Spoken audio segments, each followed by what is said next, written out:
मेरी बेटी ने मुझे अपने घर पर अपने मदद के लिए बुलाया था।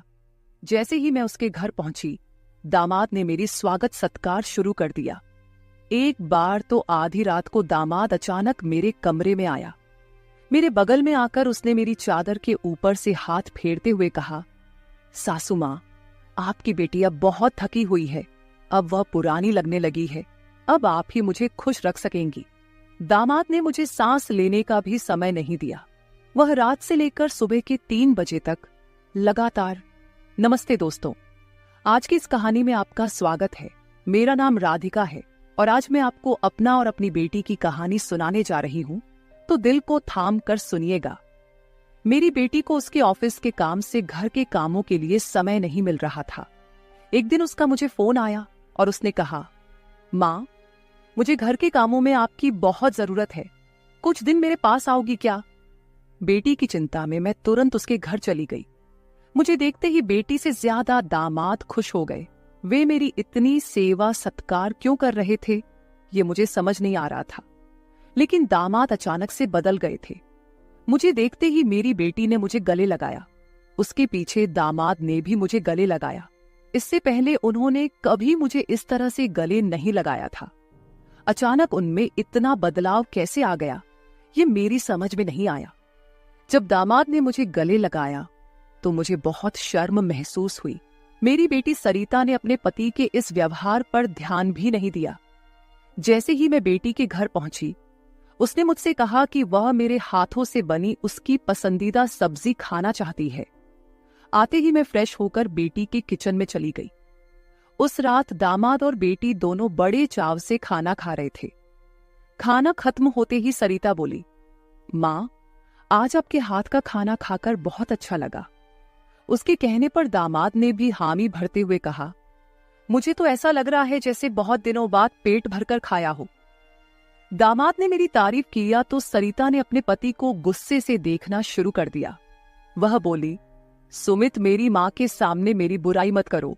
तुम ऐसा बोल रहे हो जैसे मैं रोज खाना बनाती ही नहीं हूं। क्या तुम रोज बाहर मेस में खाते हो? उन दोनों के बीच तू मैं शुरू हो गई। तब मैंने दोनों को शांत करते हुए कहा, सरिता, छोटी छोटी बातों को बड़ा मत बनाओ। दामाद तो बस मजाक में तुम्हारे सामने मेरी तारीफ कर रहे होंगे। वैसे भी रोज तो मैं यहां नहीं रहती। तुम ही अपने पति का ख्याल रखती हो। शायद वे सिर्फ हंसी मजाक कर रहे हों। मैंने अपनी बेटी से यह कहा क्योंकि मैं दामाद को कुछ कह नहीं सकती थी। खाना खत्म होते ही सरिता हाथ धोकर अपने कमरे में चली गई। मैं डाइनिंग हॉल साफ करने लगी। मेरी मदद के लिए दामाद थे। वे बोले, सरिता को तो कोई परवाह ही नहीं है। माँ, इतने दिनों बाद आप घर आईं, फिर भी वह पहले ही दिन से आपके ऊपर सारा काम छोड़कर मोबाइल लेकर कमरे में चली गई। यही तो रोज का हाल है। दामाद की बात से सहमत होकर मैंने डाइनिंग टेबल से बर्तन उठाए। तभी दामाद भी मेरी मदद के लिए किचन में आ गए। किचन से जाते वक्त दामाद ने अचानक मेरे हाथ पकड़ लिए। फिर दामाद जी बोले, सासू माँ, सच में आपके हाथों में जादू है। आपके हाथ का खाना खाकर मन बहुत प्रसन्न हो गया। आगे भी मुझे आपके इस तरह के अलग अलग रूप देखने को मिलेंगे। मेरा न कोई साला है और न कोई साली। मेरे ससुराल में तो आप ही एक हैं। अब चाहे साला, साली और बहनोई की हंसी मजाक हो या सासू माँ की देखभाल, ये सभी रिश्ते आपको ही निभाने हैं। अब मैं आपको यहां से जल्दी जाने नहीं दूंगा। मुझे दामाद का प्यार समझ में आया, लेकिन इसके पीछे उनका क्या मकसद था, इस पर मैंने ज्यादा गहराई से सोचा नहीं था। इसी तरह कुछ दिन और बीत गए। मुझे बेटी के घर आए कुछ ही दिन हुए थे। तभी मैंने महसूस किया कि उन दोनों पति पत्नी के बीच कुछ ठीक नहीं था। लगातार 3 दिन से मुझे रात को उनकी बड़बड़ाहट और दामाद की आवाज उनके कमरे से सुनाई दे रही थी। वह बात प्रेम की तो बिल्कुल नहीं थी। उन दोनों के बीच कुछ गड़बड़ थी, ये मुझे साफ महसूस हो रहा था, क्योंकि जब से मैं वहां आई थी, मैंने उन्हें कभी साथ में हंसते खेलते नहीं देखा था। एक दिन शाम को सरिता ऑफिस से जल्दी घर आ गई। उसे घर पर देख मैं 2 कप कॉफी लेकर उसके कमरे में चली गई। मुझे उससे थोड़ी बात करनी थी। कॉफी का बहाना लेकर मैं उसके कमरे में गई। मैंने उसके हाथ में कॉफी का कप दिया, लेकिन वह मुझसे बात करने के बजाय मोबाइल में व्यस्त थी। तब मैंने उसका मोबाइल खींचते हुए बोली, सरिता, क्या मुझे यहाँ बुलाने का मकसद यही है कि मैं तुझे मोबाइल खेलते हुए देखूं? मैं आई हूं और तू मुझसे 2 मिनट भी बैठकर बात नहीं कर रही।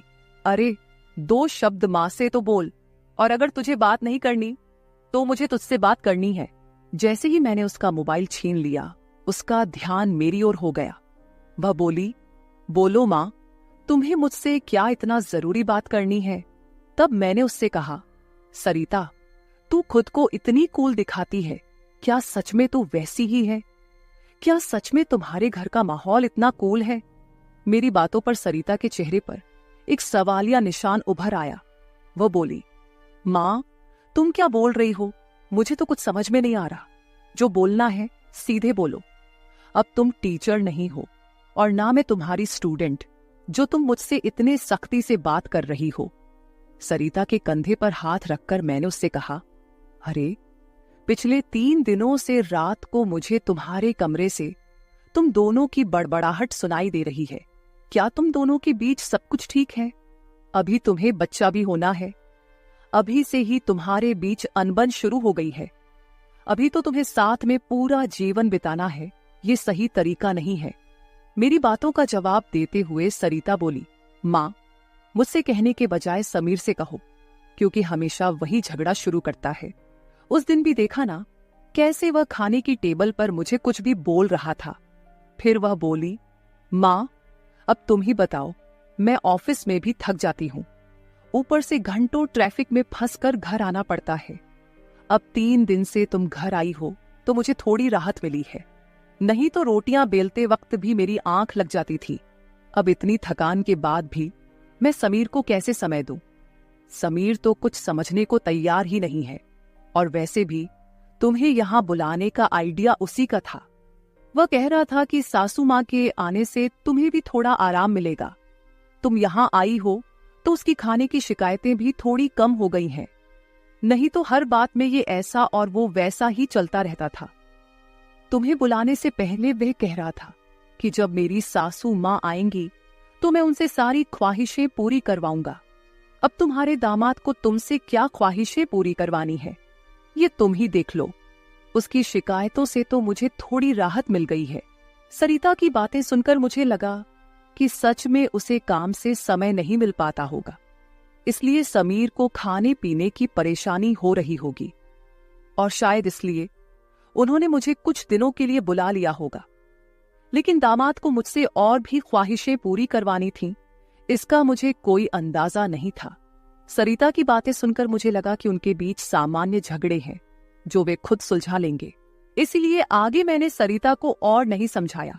जैसे ही मैं उसके कमरे से बाहर निकली, मुझे दामाद की गाड़ी का आवाज सुनाई दिया। उस दिन समीर भी जल्दी घर आ गए थे। उन्हें घर में देखकर मैंने कहा, आज आप जल्दी आ गए, चलो अच्छा हुआ। आज तुम दोनों बाहर जाकर डिनर कर लो, घर में संभाल लूंगी। उन्हें थोड़ा बाहर घूमने फिरने का मौका मिलेगा, इसलिए मैंने उन्हें डिनर के लिए बाहर जाने को कहा।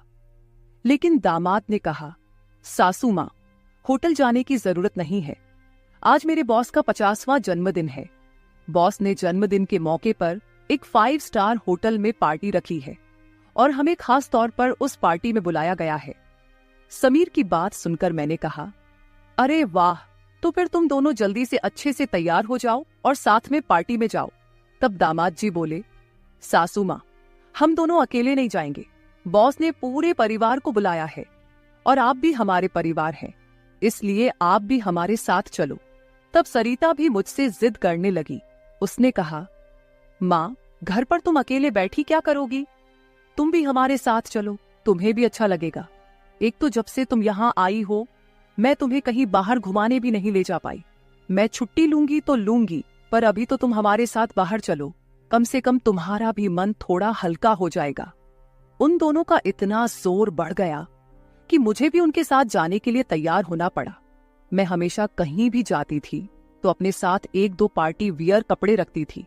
इस बार भी मैंने पिंक रंग की नेट वाली साड़ी साथ रखी थी। मैंने वही साड़ी पहनकर अच्छे से तैयार होकर कमरे से बाहर आई। जैसे ही मैं बाहर आई, दामाद मुझे लगातार देखने लगे। वो मुझे ऊपर से नीचे तक नजर फेरने लगे। उन्होंने कहा, आज आपको सासू माँ कहने में मुझे शर्म आ रही है, क्योंकि आप किसी भी तरह से उम्र दराज नहीं लग रही हैं। आज तो आप किसी हीरोइन से कम नहीं लग रही हैं। दामाद की बातों पर मुस्कुराते हुए मैं बाहर गाड़ी के पास चली गई। कुछ देर बाद घर को लॉक करके बेटी और दामाद भी बाहर आ गए। दामाद मेरी तारीफ कर रहे थे, लेकिन सरिता का ध्यान उस पर नहीं था। लेकिन जैसे ही पार्टी में गए और दामाद के बॉस हमारे पास आए, उन्होंने मुझे देखकर समीर से कहा, समीर, तुम्हारी साली तो बहुत ही सुंदर है। इस पर समीर कुछ बोलते उससे पहले ही सरिता बोली, बॉस, ये समीर की साली नहीं है, ये तो माँ है, ये समीर की सास है।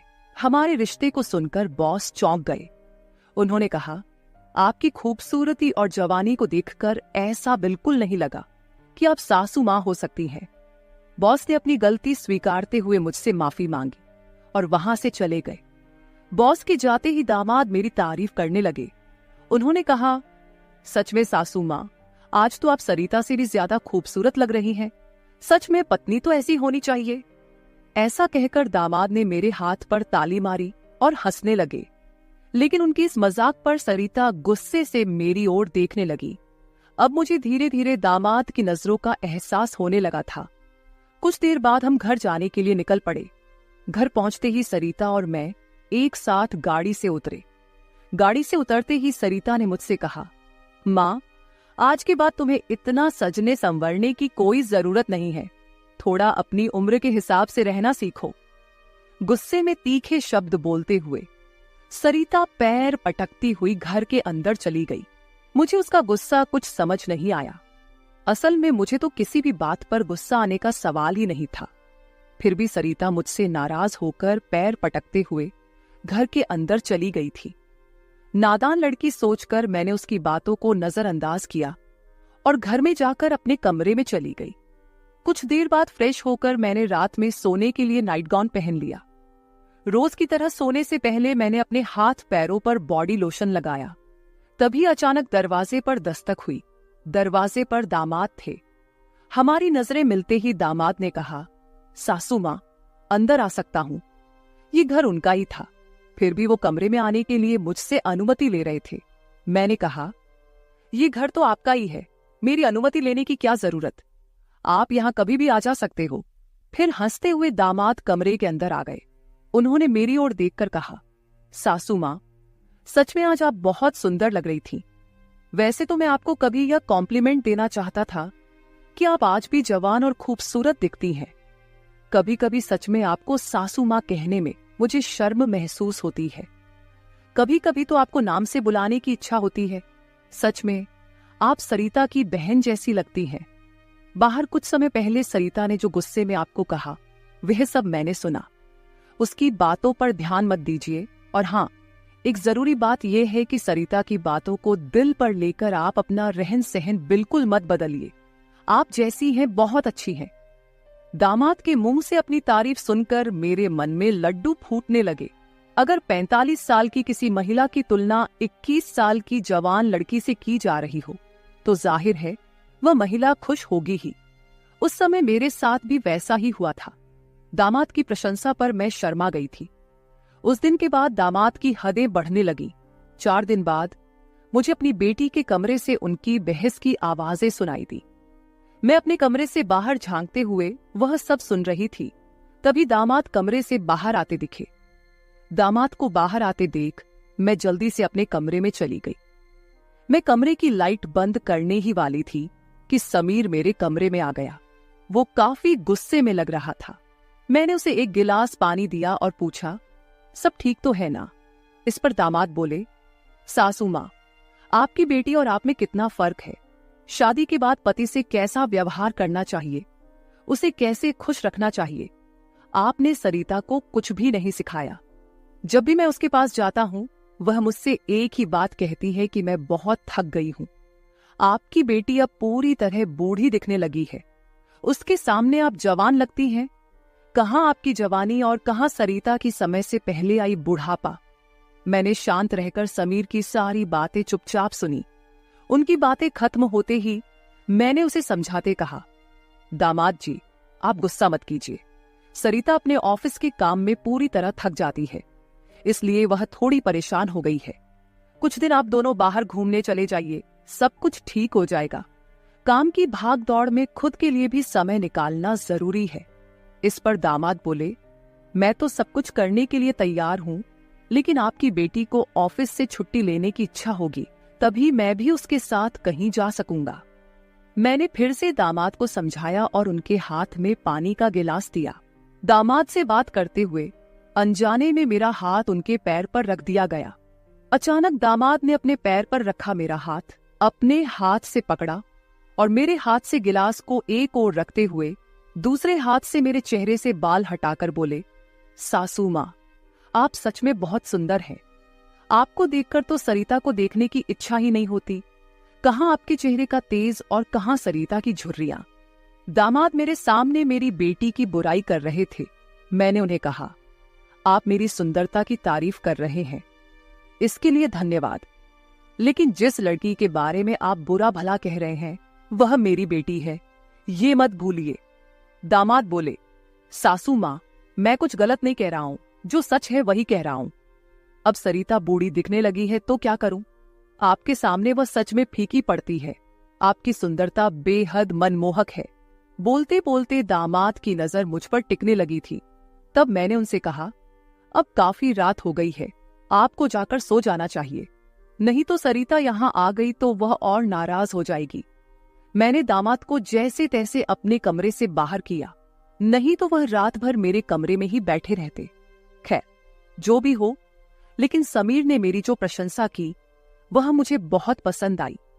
अगले दिन शाम को जब दामाद ऑफिस से घर आए तो उन्होंने कहा, सासू माँ, कल मुझे 2 टिफिन पैक कर दीजिए, और वो भी भरकर। जब से आप मेरा टिफिन बना रही हैं, ऑफिस में मेरी क्रेडिट कुछ ज्यादा ही बढ़ गई है। मेरे दोस्त रोज मेरे टिफिन की तारीफ करते रहते हैं, और आज तो मेरे बॉस ने भी मेरी तारीफ की। सबको लगा कि मेरी पत्नी ने इतना अच्छा खाना बनाया है, लेकिन मैंने सबका भ्रम दूर कर दिया और उन्हें बताया कि यह जादू मेरी पत्नी के हाथों में नहीं, बल्कि मेरी सासू माँ के हाथों में है। कल मेरे बॉस ने आपसे टिफिन मांगा है, और हाँ, टिफिन के साथ आप भी अच्छे से तैयार रहिएगा, क्योंकि बॉस ने आपको भी मिलने के लिए बुलाया है। मेरे दोस्तों को भी आपसे मिलने की इच्छा है। दामाद मेरी तारीफों के पुल बांध रहे थे, तभी सरिता वहीं बैठी थी। बातें करके समीर डाइनिंग हॉल से बाहर चले गए। मैं भी किचन में रात का खाना बनाने जाने लगी। तभी सरिता ने कहा, माँ, तुम्हें अपने दामाद के सामने ज्यादा कूल बनने की कोशिश नहीं करनी चाहिए। मैंने तुम्हें उसी दिन समझाया था कि तुम्हें अपनी उम्र के हिसाब से रहना चाहिए। अब ना तुम नौकरी करती हो, ना पापा है, तो तुम्हें इन सब नखरों की क्या जरूरत है? कल तुम समीर के ऑफिस जा ही रही हो तो एकदम साधारण और सादगी से जाओ। मुझे तुम्हारा यह टाप टिप रहना बिल्कुल अच्छा नहीं लगता। मेरी अपनी बेटी मुझ पर हुक्म चलाने लगी थी। उस समय मुझे सरिता की बातों पर बहुत गुस्सा आया। मैंने उससे कहा, सरिता, उस दिन मैंने तुम्हें बच्चा समझकर कोई जवाब नहीं दिया, लेकिन अब तुम्हारी हिम्मत बढ़ती जा रही है। याद रखना, मैं तुम्हारी माँ हूं, ये मत भूलना। मुझसे बात करते समय अपनी जुबान का ख्याल रखो। एक बात तो तुम्हें भी अच्छे से पता है कि मुझे हमेशा से टापटिप रहने की आदत है। मैं अपनी आदत किसी के कहने से नहीं बदलूंगी। इंसान जितना अच्छा रहता है उतना ही फ्रेश दिखता है, यही मेरा मानना है। तुम चाहे कुछ भी कहो, मैं अपनी रहन सहन नहीं बदलने वाली। अगर किसी को बदलना है तो तुम खुद को बदलो, अपना चिड़चिड़ा स्वभाव बदलो। कभी कभी तो मुझे लगता है कि तुम मेरी ही बेटी हो या नहीं। उस दिन पहली बार मैं अपनी बेटी से इतने गुस्से में बात कर रही थी। इससे पहले सरिता ने भी कभी मुझसे इतने कटु शब्दों में बात नहीं की थी, इसलिए उससे गुस्सा होकर मैं किचन में चली गई। उस रात खाना खाते समय भी मैंने किसी से बात नहीं की। अगले दिन दोपहर के 1 बजे के बाद मुझे मेरे दामाद का फोन आया, तो मैं तैयार होकर उनके ऑफिस जाने के लिए निकली। शाम को मैं और समीर साथ ही घर लौटे। मुझे और समीर को साथ देखकर सरिता और भी ज्यादा नाराज हो रही थी। अब मुझे उसकी नाराजगी से कोई फर्क नहीं पड़ता था। वो तो अपने पति को भी खुश नहीं रख पाई थी। मैंने भी अब उससे किसी तरह की कोई उम्मीद नहीं रखी थी। लेकिन इधर मेरे दामाद अब मुझसे बहुत अच्छे से पेश आने लगे थे। हर 2-3 दिन में वो मुझसे कहते कि उनके ऑफिस में उनके दोस्तों ने या कभी उनके बॉस ने मुझसे मिलने के लिए बुलाया है। उस दिन भी सुबह नाश्ता करते समय दामाद ने मुझसे कहा, सासू माँ, घर के सारे काम जल्दी निपटा लीजिए क्योंकि आज भी आपको ऑफिस जाना है। मैंने उनकी बात पर सहमति जताई। जैसे ही समीर ऑफिस के लिए निकले, सरिता ने मुझे घेर लिया। उसने कहा, माँ, मैं कुछ दिनों से देख रही हूँ रोज तुम अपने दामाद के ऑफिस जा रही हो, शाम को उनके साथ हंसती खेलती घर लौटती हो। अब भी तुम दोनों में सास दामाद का रिश्ता बरकरार है या फिर सीमाएं पार हो गई हैं? उस समय सरिता कुछ ज्यादा ही बोल गई थी। मैंने उस पर जोर से चिल्लाई, फिर भी उसे कोई फर्क नहीं पड़ा। उसने कहा, मुझ पर चिल्लाने की बजाय एक बार यह सोचो कि तुम्हारा और तुम्हारे दामाद का रिश्ता किस मोड़ पर जा रहा है। अगर मेरी बात समझ में नहीं आई तो तुम यहां से जा सकती हो। उसकी बातें सुनकर मेरी आंखों से आंसू बहने लगे। मेरे आंसुओं की परवाह किए बिना सरिता ऑफिस चली गई। उसके बाद 5 घंटे बीत गए, लेकिन मैं अपने कमरे में बैठी आंसू बहाती रही। समीर के लगातार फोन आ रहे थे, लेकिन मैंने फोन उठाने से इनकार कर दिया। 5 घंटे बाद मैंने खुद को संभाला और अपना बैग पैक करने लगी। जैसे ही मैं सरिता के घर से निकलने लगी, दरवाजा खोलते ही मैंने देखा कि बाहर मेरा दामाद गाड़ी पार्क कर रहा था। मुझे अचानक जाता देख उन्होंने मेरा हाथ पकड़ा और सीधे घर के अंदर ले आए। कमरे में पहुंचते ही समीर ने मेरा बैग खाली कर दिया। वह बोले, सासू मां, ये क्या हो रहा है? आप बिना कुछ कहे यहां से क्यों जा रही हैं? मैंने उन्हें सरिता की बात कुछ नहीं बताई। मैंने कहा, मेरे कारण शायद आपके रिश्ते में दूरियां आ रही हैं। अब मुझे भी यहां आए काफी दिन हो गए हैं। मैं अपनी बेटी का घर नहीं तोड़ना चाहती। आप अपने जीवन में खुश रहिए, अब मुझे यहां से जाना चाहिए। मैं फिर से अपना बैग पैक करने लगी। तभी दामाद ने मुझे अपनी ओर घुमाए। फिर मेरे कंधे पर हाथ रखकर उन्होंने कहा, सासू मां, जरूर सरिता ने आपको कुछ बुरा भला कहा होगा। मैंने आपको पहले ही समझाया था कि उसकी बातों पर ध्यान न दे। वह मूर्ख है, उसे खुद को संभालना नहीं आता। मुझे तो लगता कि आपकी बेटी आपसे जलने लगी है। जो लोग जलते हैं वे दुआ नहीं देते, इसलिए आपको भी बेफिक्र होकर ठाठ से रहना चाहिए।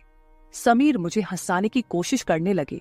मेरी आंखों में आंसू देखकर उन्होंने मेरे आंसू पोंछे और कहा, किसी की बातों से इतना हताश मत होइए, मैं आपके साथ हूं। उनके बोलने में एक अलग ही प्यार था। उस दिन के बाद से रोज रात को जब सरिता सो जाती, समीर मेरे कमरे में आने लगे। अब उनका मेरे कमरे में आना मुझे खटकता भी नहीं था, क्योंकि हमारा रिश्ता एक अलग ही मोड़ पर जाने लगा था। अब समीर मेरे सिर्फ दामाद नहीं रहे। 4-5 दिन से समीर मेरे कमरे में आ रहे थे। कुछ दिन बाद अचानक मेरे मन में ख्याल आया कि अगर सरिता को यह सब पता चल गया तो, इसलिए मैं समीर के सामने यह सवाल रखी। मैंने कहा, समीर, तुम रोज रात को सरिता की नजरों से छुपकर मेरे कमरे में आते हो, लेकिन क्या तुम पक्का करते हो कि वह गहरी नींद में होती है? अगर तुम्हारी लापरवाही के कारण सरिता अचानक मेरे कमरे में आ गई और उसने यह सब देख लिया तो क्या होगा? इस पर समीर ने कहा, सासू मां, कभी न कभी हमें इस स्थिति का सामना करना ही होगा। जो काम मेरी पत्नी को करना चाहिए था वह आपने किया, इसमें आपकी क्या गलती है? उसे वक्त रहते सब कुछ समझना चाहिए था। अब वक्त उसके हाथ से निकल गया है। आप ज्यादा चिंता मत कीजिए, नहीं तो आपके चेहरे पर भी झुर्रियां आने लगेंगी। आप चिंता मत करें, बस सरिता के सामने इस रिश्ते को स्वीकार करने का साहस रखिए। हम दोनों बात कर ही रहे थे कि अचानक सरिता कमरे में आ गई। मैंने उसका नाम लिया ही था कि वह वहां मौजूद हो गई थी। हम दोनों सास और दामाद एक दूसरे को देखने लगे। सरिता तो हमें साथ देखकर हमारी ओर बस देखती ही रह गई थी। उसने कहा, मुझे तुम दोनों पर पहले ही शक हो गया था। समीर, तुम्हें क्या लगा कि तुम रोज रात को मुझे चकमा देकर जाते हो और मुझे इसका बिल्कुल पता नहीं चलता? मैं तो बस मौके का इंतजार कर रही थी, क्योंकि मुझे तुम दोनों को रंगे हाथ पकड़ना था। अब तो मैंने तुम्हारी सारी बातें रिकॉर्ड कर ली हैं और तुम्हें इस हालत में भी देख लिया है। सरिता बोल ही रही थी कि तभी समीर का फोन बजा। उसने मेरा हाथ छोड़ दिया और कमरे से बाहर चला गया। थोड़ी देर पहले जब वह मुझे समझा रहा था तो उसने मेरा हाथ पकड़ रखा था। कुछ ही मिनटों बाद वह एक शख्स को लेकर कमरे में वापस आया। वह तीसरा शख्स और कोई नहीं बल्कि समीर का बॉस था। उसे आधी रात को घर में देखकर सरिता चौंक गई। उसने बॉस की ओर देखकर कहा, आप इस समय यहां कैसे? बॉस आश्चर्यचकित होकर सरिता को देख रहे थे। तब सरिता बोली, आप यहां क्यों आए हैं ये तो मुझे नहीं पता, पर मुझे अब एक गवाह मिल गया है। वह बॉस के सामने मेरे और मेरे दामाद के रिश्ते के बारे में बकवास करने लगी। तभी समीर के बॉस यानी रघुवीर जी सरिता की ओर देखकर बोले, सरिता, तुम यह क्या बकवास कर रही हो? तुम्हें पता है तुम अपनी माँ और अपने पति के बारे में क्या कह रही हो? अब तो सरिता और भी ज्यादा बकवास करने लगी। तभी समीर उस पर चिल्लाया। उसने कहा, मैं अभी तक सब सुन रहा था। मुझे पता था कि तुम समझदार नहीं हो, इसलिए मैंने तुम्हें कुछ नहीं बताया। लेकिन अब तुम बॉस के सामने कुछ भी बकवास करने लगी हो। शायद अब तुम्हें सच बताने का समय आ गया है। मैं समीर को शांत रहने के लिए कह रही थी, लेकिन उसने मेरी एक न सुनी। वह बोला, माँ, अब और कितने दिन आप यह सब बातें छुपाकर रखेंगी? इस तरह मन मारकर जीवन को सुखमय नहीं बनाया जा सकता। जीना है तो खुले दिल से जियो। आपको किसी से डरने की जरूरत नहीं है, क्योंकि आपने कोई अपराध नहीं किया। समीर ने सरिता से कहा, सरिता, पिछले कुछ दिनों से मैं इस कमरे में आ रहा हूं, ये सच है। लेकिन मैं इस कमरे में क्यों आ रहा था, इसका कारण वो नहीं है जो तुम सोच रही हो। इसका असली कारण कुछ और ही है। मैं यहां इसलिए आता था ताकि अपने बॉस को तुम्हारी माँ के कमरे में सुरक्षित छोड़ सकूं। मैं तुम्हारी माँ के साथ नहीं बल्कि मेरे बॉस होते थे। जिस दिन हम बॉस के जन्मदिन की पार्टी में गए थे, उस रात जब हम पार्टी से घर लौटे थे, तो मैंने तुम्हारी माँ को उनके कमरे में रोते हुए देखा था। उसी रात बॉस ने मुझसे तुम्हारी माँ का फोन नंबर भी लिया था। उस रात बॉस बार बार तुम्हारी माँ को फोन कर रहे थे। उस रात जब मैं अचानक तुम्हारी माँ के कमरे में गया, तो मैंने उनके फोन में बॉस के कई मिस्ड कॉल देखे।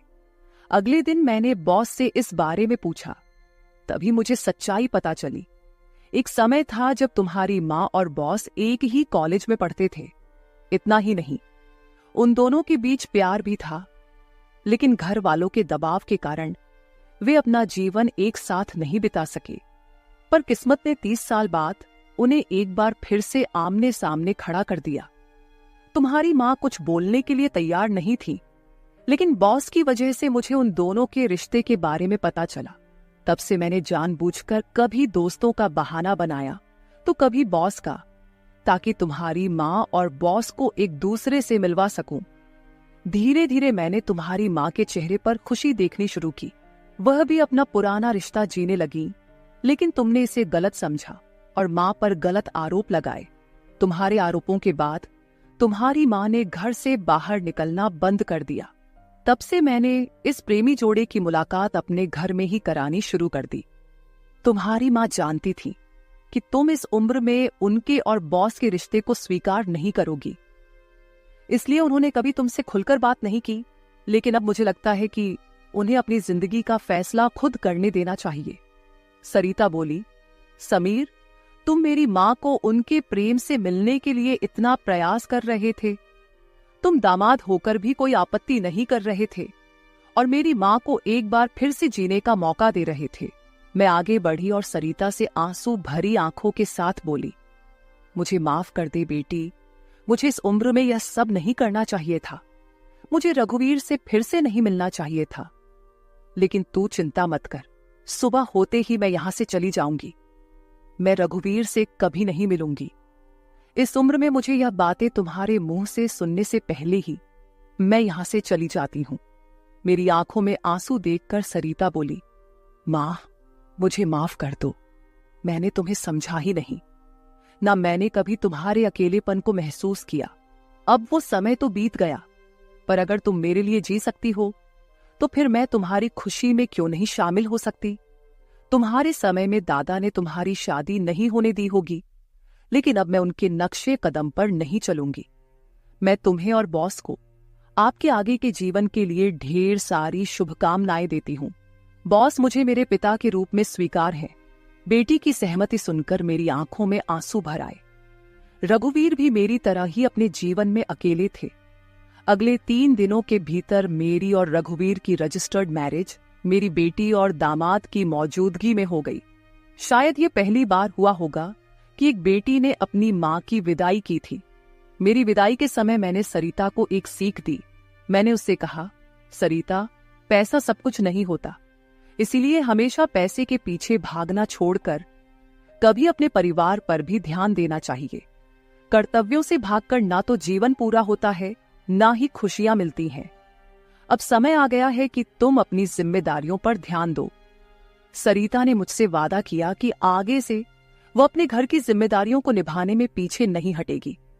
मेरी विदाई होते ही सरिता ने पूरे 20 दिनों की छुट्टी ली। शादी के 2 साल बाद मेरी बेटी और दामाद एक बार फिर हनीमून पर गए। तो दोस्तों, शादी और प्यार की कोई उम्र नहीं होती। जहां दिल मिलते हैं वहीं रिश्ते भी अपने आप बन जाते हैं। बस जरूरत होती है एक दूसरे को समझने की।